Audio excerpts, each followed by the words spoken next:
एक समय राजा कृष्णदेव राय के महल में एक जादूगर आया। उस जादूगर को अपनी जादू दिखाने कला पर अत्यधिक घमंड था। जादूगर ने राजा सभा में अपनी कला का उपयोग करते हुए कई तरह के जादू दिखाए।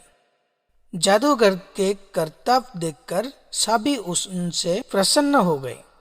राजा कृष्णदेव राय भी उससे बहुत प्रसन्न हुए और उसे उपहार देने लगे।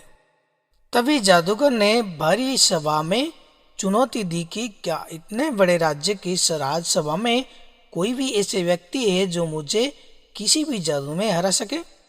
राजसभा में बैठे व्यक्ति एक दूसरे का मुंह ताकने लगे।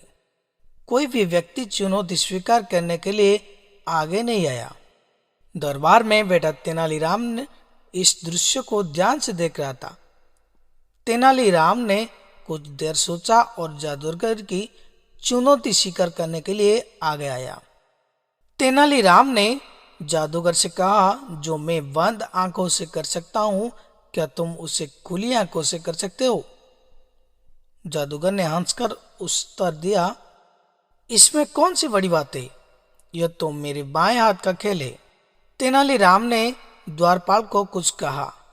द्वारपाल तेनालीराम की बात सुनकर रसोई घर में गया और वहां से पीसी हुई मिर्च लेकर राज दरबार में आया। तेनालीराम ने अपनी आंख बंद कर ली और द्वारपाल को कहा, अब इस मिर्च पाउडर को मेरी आंखों पर डालो। द्वारपाल तेनालीराम के आदेश अनुसार मिर्च पाउडर को तेनालीराम के आंखों पर डाल दिया।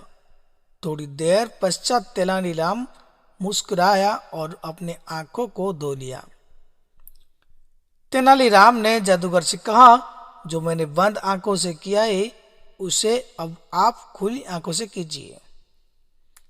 जादूगर ने अपनी हार स्वीकार कर ली और शर्म के मारे सर झुकाकर राज दरबार से निकल गया।